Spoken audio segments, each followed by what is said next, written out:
Okay guys, welcome back to the channel. So today we're going to be going over the top 10 parts that will fail on your BMW N55 engine after 100,000 miles. So let's get onto the video because I know there's a lot of you who want to know what actually fails and what's causing a lot of your issues. So let's get onto it. What? Goddamn, get it done, will ya? Woo! When the blow up now, everybody's so unusual with it. Shit. But said times in these rhymes, cause his memories. We running through New York, so you know. Okay guys, so here we are with the BMW N55 engine. Now, if many of you guys don't know, this is the N55M performance engine in the M135i, and which you'll find in the M235i's also. Now this engine, as it went on, got better over time and become more and more reliable. But when they were first released, there was a lot of issues, especially on the E90s. So I'm gonna go over a few of the common things that were causing people a lot of issues when this engine was first designed and first released, until BMW rectified a lot of the issues later on. So the first one on these, as many of you will probably know, is the oil cooler. These are notorious for leaking oil over the place, and this is no exception, especially this one. When I got it, the oil cooler was actually leaking onto the hoses right here. That was the first thing I noticed when I went to purchase it.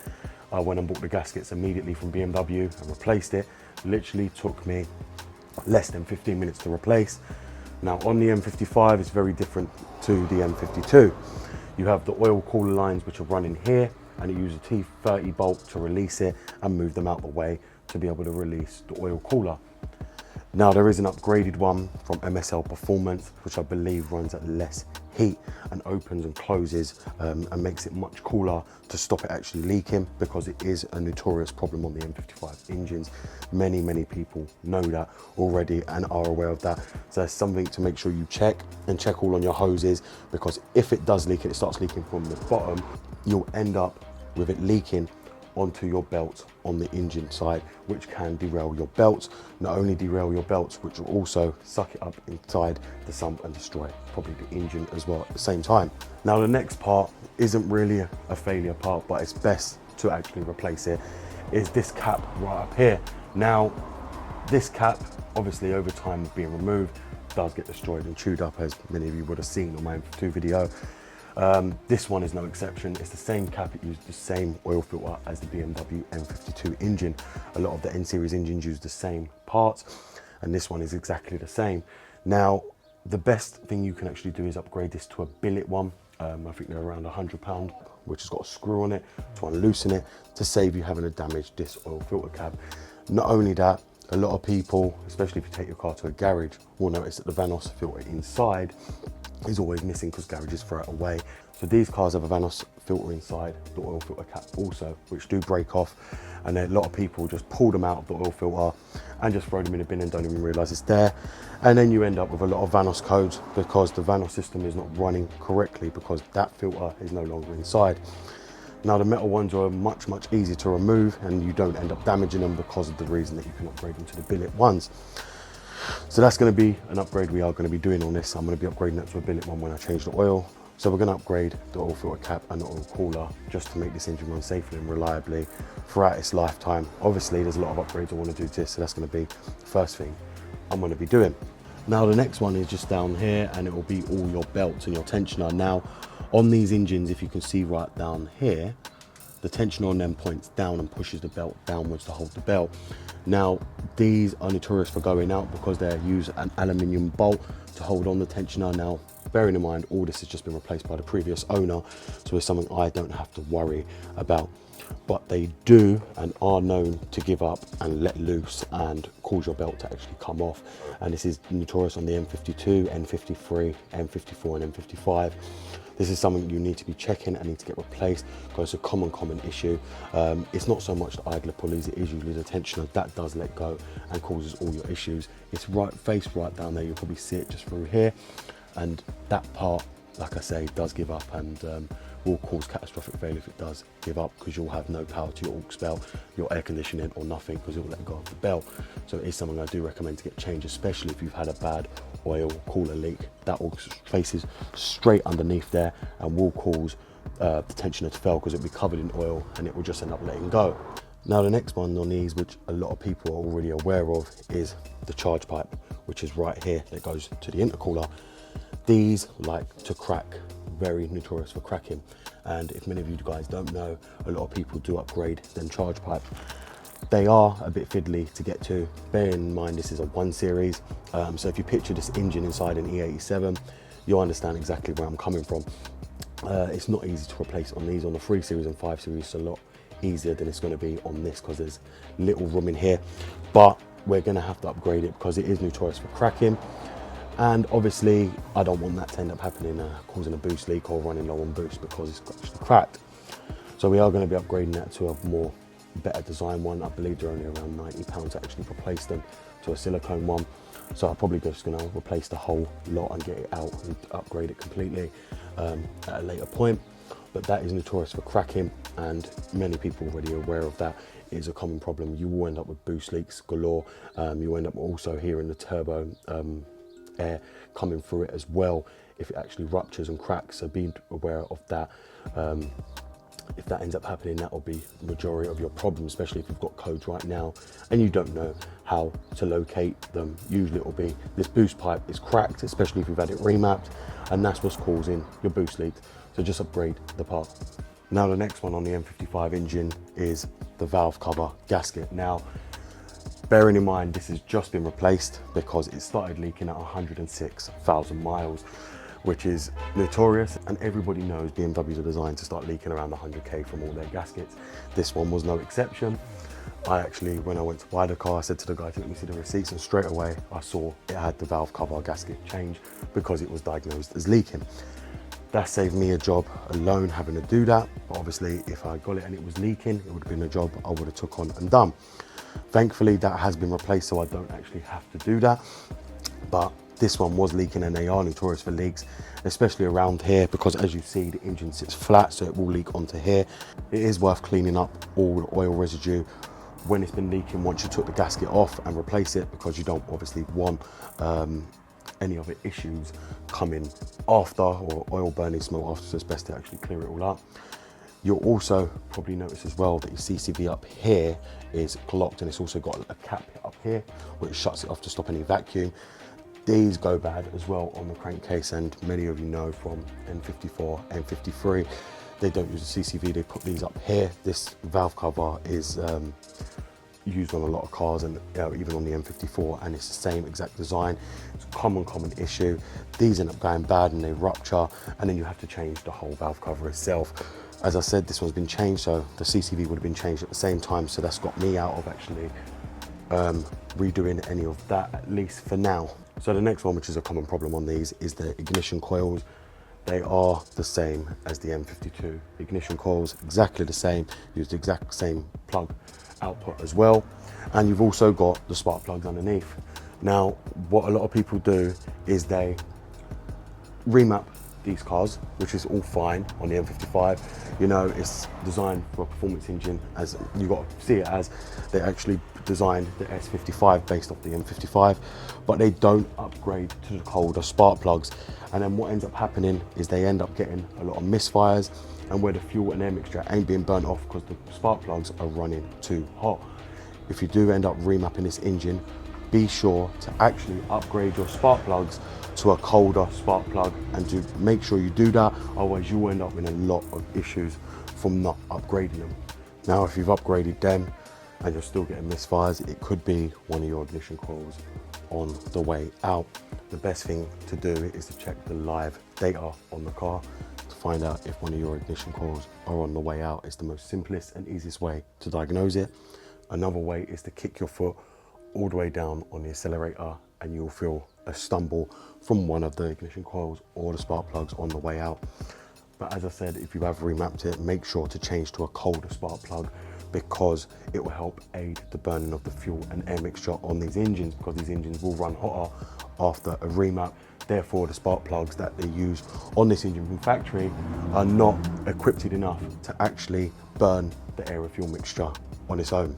So another thing a lot of people don't realize is this right here. A lot of people be very rough when removing the valve cover and break this hose that goes into the valve cover.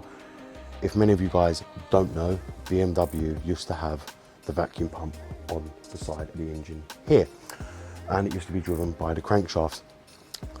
What BMW have done now is put that down here, and this is where this vacuum hose is actually going to, the vacuum pump, which is just down there, and this hose is actually locked onto it, so you can't remove it from the vacuum pump like you can from here. So if you break this hose, you will end up needing to replace probably the whole vacuum pump. Someone may be able to replace just the hose, but I don't think it's actually gonna work. So just to bear that in mind, that when you actually move this, be very, very gentle, because if it cracks, you're gonna need a whole new vacuum pump. The next one on these is a common problem, is this crankcase ventilation hose right here. Now, again, it's people, when doing the CCV, they end up cracking it. My best advice is when you replace the valve cover to buy a new one of these hoses. The hose connects down here, just near the actual intake pipe.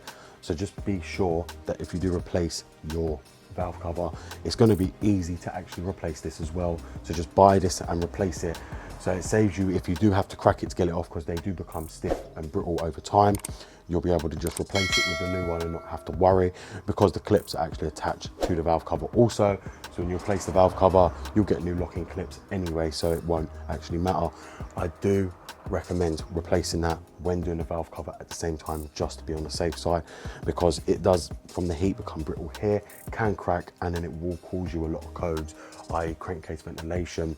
It will have an open circuit based on the fact that it's actually cracked and where someone's tried to reuse it to be cheap. So just bear that in mind when you actually replace the valve cover, to replace these as well, because these are notorious for cracking, always have been, and was the same on all the N series engines. Now the next one down here, if you can see, is the Vanos solenoids. Now on the N55 they didn't give too much of an issue, but you'll see them just down here on their plugs. And yes, this is a Vanos engine, it does use direct injection also, but they as well like to go. Now this car is at 116,000 miles, 117, and these will probably end up giving up very soon. It is a common issue. They're very, very easy to replace on the N55 engine. You'll just undo this clip right here, take out your whole air intake duct, which bolts right here, and then you'll be able to get access to them with actual ease. So therefore it's not hard to actually replace them. As I've said, they will cause Vanos codes, they will cause lack of power. A lot of people end up thinking it's their turbo, or they'll think it's the intake charge pipe right there as well, which it won't be. A lot of the time it will be responsible for your Vanos solenoid, so just be aware of that and make sure to scan it beforehand. Do not go replacing parts, do not become a parts fitter. Make sure to actually check the fault codes, but the majority of the time, if you've got lack of power, your car's stumbling and running rough, it's usually the Vanos solenoid, especially if you're getting a rough idle when you first start the car. Usually it's them. They're prone to failure and will fail, and they can cause many issues on the car. These days they're not expensive to replace, and you can buy them from BMW dealer for very little money these days.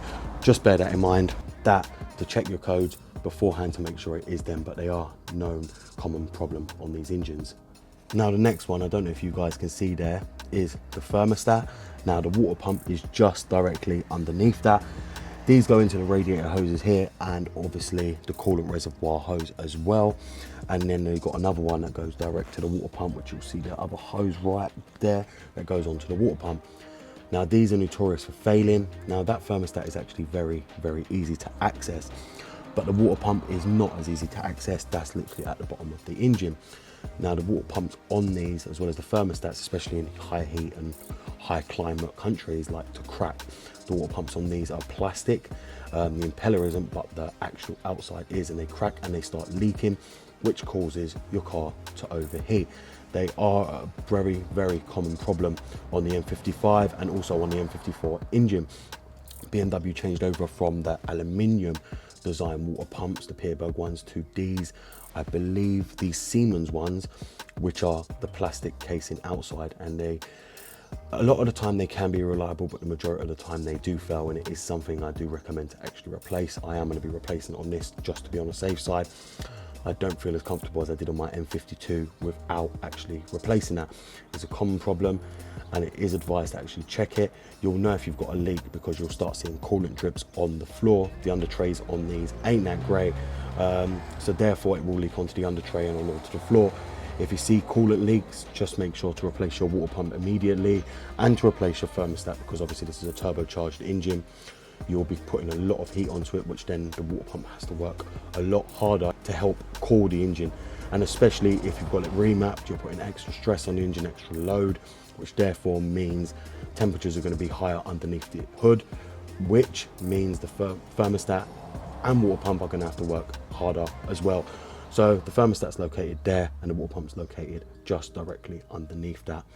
Just check it and replace if needed. Now the next one on these is the injectors as well. Now the injectors on the N55 isn't very well known or notorious for going out. BMW actually rectified all them issues from the N54 and rectified it on the N55 completely. The injector design is completely different on the N55, and therefore the N55 become more reliable.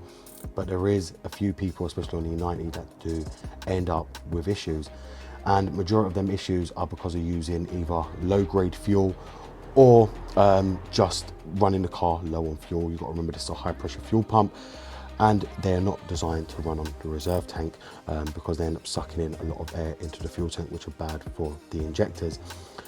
If any of you ever owned a diesel, a lot of you would already know that it's not good to run these cars low on the reserves. You always have to keep them above half a tank for the high pressure fuel pump and for all the fuel pumps, and therefore for the injector and the fuel system to work correctly.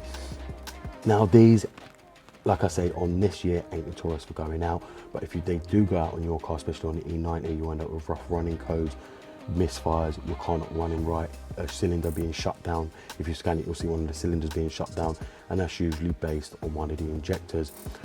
Or it could be as well that you've got air trapped in one of the injectors and they just need to be bled to have fuel come through the fuel line onto the injectors also. Now a lot of people ask about ticking noise on the N55 engine. That is completely normal, bearing in mind this is a direct injection engine, so these engines do tap a lot on idle, and it's perfectly normal. That is not something to be worried about on your N55 engine. Now the next one on these, which a lot of people are going to ask me about, is rod bearings. Now rod bearings were not a massive failure, but there is, I could probably say, about 100 people out there who's had rod bearing failure on their N55 engine. That was mostly common on the E90s. BMW rectified that like immediately after they saw it going, because it wasn't a common issue. The majority of the time was people highly boosting their cars, having them tuned too high, not running the right adequate oil grade for their tune and their engine and their temperature and their climate in their country, causing the rod bearings to actually fail.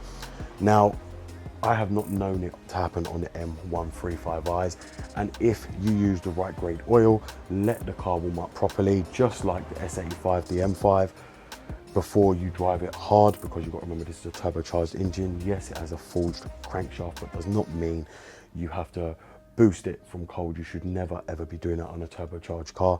If you let it warm up properly, let the oil come up to temperature, let all the coolant come up to temperature, you should have no issues with rod bearings. Now I can't speak for other people who's owned this car, bearing in mind this car's had 5 owners. I don't know all along life how they've driven this car, but from what I've seen based on the service history, this car's been very, very well looked after. So I take it this car hasn't been really thrashed. It's been driven with hopefully care, but if the rod bearings actually come to it where it starts clacking, well then I'm going to need to actually do it. But I haven't heard of anybody having problems on the later M55 engines on the M135Is. Therefore gives me great hope that this ain't going to have the problem. But there is a lot of people who end up with the issue on their BMW E90s with the DCT, which is the dual clutch transmission. So just be careful of that and make sure to listen out for any kind of rod knocking. My best advice, if you're planning to remap the engine, make sure to overhaul it and get everything running properly before you even put that map on. Do not just think of buying this car and putting a map on it. Yes, the remapping works really good for this engine, bearing in mind BMW followed this over to the S55 engine. It's used basically the same platform as the N55, and it was a tuned version. These make great power, and that's why BMW made it as the N Performance engine, because of that reason. But it does not mean you can just go and buy it and remap it. Overhaul it, make sure you check all your gaskets, your ignition coils, make sure you upgrade the spark plugs, all your pulleys, make sure your solenoid is running correctly, make sure your intake charge pipe is been renewed already before you think of putting a remap on, because a remap is going to push this engine to its maximum capacity, and therefore this engine needs to be solid and ready to go. So the next one on this engine, which a lot of you guys will probably be aware of, is carbon buildup on the valves and on the piston rings. This is a common issue on a direct injection engine, and there's many cleaning methods to actually get rid of that. You've got TerraClean, you've got walnut blasting, you've even got Forte that sell a product for direct injection to clean the carbon off the valves. Also, when you take the manifold off, it is a common known issue, and obviously many people, the car can end up running like a right bag of crap from all the carbon buildup, especially on idle, especially if it's being used for short journeys constantly and not long runs, or the car's not getting up to temperature correctly, because the coolant is to help stop that carbon buildup. That's why they use electric water pump, that's why the coolant's going through the engine to help clean it. But doing a lot of start-stop driving, short town driving, that's gonna help build carbon buildup up and obviously not be good for the engine. That's why BMW designed the auto start-stop on these engines, to actually stop the engine if you're in town traffic, not to leave it running, based on that reason, to not let it build up carbon buildup on the intake valves, because as many of you guys know, carbon buildup is no good and can also destroy the engine more than actually benefit the engines. Therefore, it is advised to not leave the car idling and try not use it for short trips. And if you are going to use it for short trips, at least let the car come up to temperature and drive it, or drive it around until the car's come to temperature to stop the carbon buildup. But if you do suffer with that, there is TerraClean, and obviously there is many other sources you can use to actually clean the intake valves and the pistons on these cars. Okay guys, so as you would have seen there, I've now gone over the top 10 parts that will fail on your BMW N55 engine after 100,000 miles. Now, a lot of these parts ain't gonna fail exactly at 100,000 miles, but they will fail just after that, and believe me, they actually will. So it's therefore recommended to actually check your engine and actually check these parts. Now, a lot of them won't fail, and if you're keeping your engine maintained and you look after it properly, a lot of these parts are going to last a lot longer than 100k. But if you don't, these parts can actually fail before 100,000 miles, so just please keep that in mind. I'm not saying it will fail at 100,000 miles. It might last over 100,000 miles, depending on how you look after it and how well it's been treated over its lifetime. So I hope this video is actually going to help you locate a lot of your issues if you're having issues with your BMW N55 engine. Thank you very much for watching. This BMW Dr. Dean here, and goodbye.